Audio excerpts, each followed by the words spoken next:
ഞാൻ കഴിഞ്ഞ ദിവസമേ നമ്മുടെ റെസ്റ്റോറന്റില് മീൻ മുറിക്കണ ഒരു വീഡിയോ ഇട്ടിരുന്നു.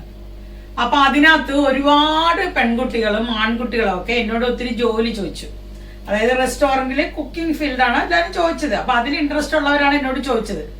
നമ്മുടെ റെസ്റ്റോറന്റ് എന്ന് പറഞ്ഞാൽ ഒരു റെസ്റ്റോറന്റില് 10 പേരിൽ കൂടുതൽ നമുക്ക് ആവശ്യമില്ല. ഇപ്പൊ ഉള്ള അടുത്തൊക്കെ ഇഷ്ടംപോലെ ആൾക്കാരൊക്കെ ഉണ്ട്.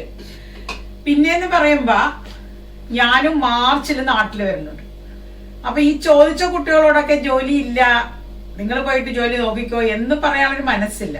അപ്പൊ ഞാൻ വിചാരിക്കുന്നത് എല്ലാവർക്കും ഒരു ജോലിയാവും. ഞാൻ മാർച്ചിൽ നാട്ടിൽ വരും. ആ സമയത്ത് നമ്മൾക്ക് എല്ലാവർക്കും കൂടി ഒരു മീറ്റിംഗ് നടത്തിയിട്ട് നമുക്കൊരു അച്ചാർ കമ്പനി തുടങ്ങിയാലോ? എനിക്ക് സ്ഥലമുണ്ട്. അപ്പൊ അച്ചാർ ഇടാൻ പരിചയമുള്ള കുട്ടികളുണ്ടെങ്കിൽ, ആൺകുട്ടികളായാലും പെൺകുട്ടികളായാലും, എല്ലാത്തരം അച്ചാറും വളരെ ഭംഗിയോടുകൂടിയും രുചിയോടുകൂടിയും ഇടാൻ അറിയുന്നവരായിരിക്കണം. ഭംഗി എന്ന് ഞാൻ പറഞ്ഞപ്പോ ചോദിക്കും, അച്ചാറിന് എന്താ ഭംഗിയെന്ന്. തീർച്ചയായും അച്ചാർ എടുത്ത് വെക്കുമ്പം അലുവ കഷ്ണം ഇരിക്കും പോലെ തോന്നണം. അത് തൊട്ട് നോക്കാൻ തോന്നണം. നമ്മള് ബോട്ടിലോ അല്ലെങ്കിൽ പ്ലാസ്റ്റിക് കവറിലൊക്കെയാണല്ലോ നമ്മുടെ നാട്ടിൽ ഇപ്പൊ പാക്ക് ചെയ്തൊക്കെ വിടുന്നത്. അത് കാണുമ്പോ കണ്ടാൽ വാങ്ങാൻ തോന്നണം. അതിനൊരു ഭംഗി ഉണ്ടാവണം. തീർച്ചയായിട്ടും അപ്പൊ അതിന് ഭംഗി വേണ്ടേ? അപ്പൊ അതുപോലെ ഇടാൻ കഴിവുള്ളവര് നാരങ്ങ അച്ചാറ്, ഇഞ്ചി അച്ചാറ്, ബീട്രൂട്ട് അച്ചാറ്, പാവക്ക അച്ചാറ്, വെളുത്തുള്ളി അച്ചാറ്, മാങ്ങ, നാരങ്ങ, അങ്ങനെ പല വിധത്തില്. എല്ലാവർക്കും ഇപ്പൊ എല്ലാ അച്ചാറും ഇടാൻ അറിഞ്ഞോളണമെന്നില്ല. ചിലർക്ക് ചില അച്ചാറുകൾ ഭംഗിയായിട്ട് ഇടാൻ പറ്റും, ടേസ്റ്റിൽ ഇടാൻ പറ്റും. അപ്പൊ ആൺകുട്ടികളും ആവശ്യമുണ്ടാവും. നമുക്കൊരു മാർക്കറ്റിംഗ് നടത്തണം, നമുക്ക് ഒരു വണ്ടി വാങ്ങണം, നമുക്ക് പോയിട്ട് പിന്നെ ഡെലിവറി ചെയ്യണം. അപ്പൊ ഡ്രൈവർമാരെ ആവശ്യമുണ്ടാവും. അപ്പൊ നമുക്കതിന് വേണമെങ്കിൽ പ്ലാൻ ചെയ്യാം. നിങ്ങളൊക്കെ എന്നോടൊപ്പം നിൽക്കുമെങ്കിൽ ഞാൻ നിങ്ങളോടൊപ്പം ഉണ്ടാവും. എല്ലാവർക്കും ഒരു തൊഴിലാവും. തൊഴിലെടുക്കാൻ ഇപ്പൊ നമ്മൾ ഗൾഫിൽ തന്നെ പോരണമെന്നില്ലല്ലോ.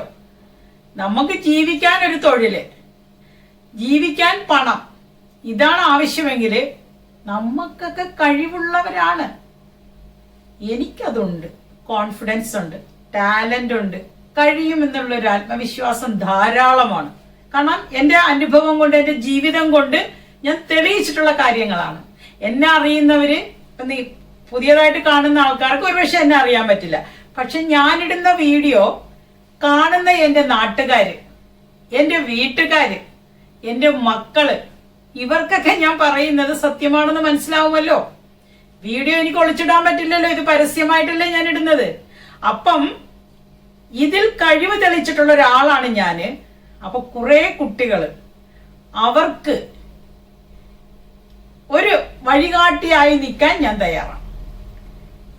ഞാൻ പറഞ്ഞല്ലോ എനിക്ക് സ്ഥലമുണ്ടെന്ന്. അവിടെ നമുക്ക് ഒരു സംരംഭം തുടങ്ങാം. അതിലേക്ക് വരുവാൻ ആഗ്രഹമുള്ള കുട്ടികൾ എനിക്ക് കമന്റ്സ് ഇടുക. കമന്റ്സ് ഇട്ട് കഴിഞ്ഞാല് ഞാൻ നാട്ടിൽ വരുമ്പോ ഓരോരുത്തരെയും എടുത്ത് വിളിക്കുന്നതായിരിക്കും. ഞാൻ ഇന്റർവ്യൂ ചെയ്യും. ഇന്റർവ്യൂ മീൻസ് നമ്മുടെ ഇന്റർവ്യൂ വാക്കുകൊണ്ടല്ല, പ്രവൃത്തി കൊണ്ടായിരിക്കണം. എന്താണോ നിങ്ങൾക്ക് അറിയുന്നത് അത് ടെസ്റ്റ് ചെയ്യിക്കും, അത് ഇടിക്കും. അച്ചാറ്, നാരങ്ങ അച്ചാർ ഇടുന്ന ആൾക്ക് നാരങ്ങ അച്ചാറിട്ട് നമുക്ക് തരണം. ടേസ്റ്റ് ചെയ്യണ്ടേ? നല്ല നമുക്ക് ആളെ എടുക്കാൻ പറ്റുള്ളൂ. അപ്പൊ അങ്ങനെ താല്പര്യം ഉള്ളവരുണ്ടെങ്കിൽ എനിക്ക് കമന്റ്സ് ഇട്. നമുക്ക് എല്ലാവർക്കും ഒത്തൊരുമിച്ച് മുന്നോട്ട് പോകാം. വിജയിക്കും, വിജയിക്കട്ടെ, വിജയിപ്പിക്കണം. അതാണ് നമ്മുടെ പോളിസി. ഓക്കെ, അപ്പൊ സ്റ്റാർട്ട് ചെയ്തോ മക്കളെ. കമന്റ്സ് ഇട്ടോളൂ. റെഡി എങ്കിൽ ഞാനും റെഡി.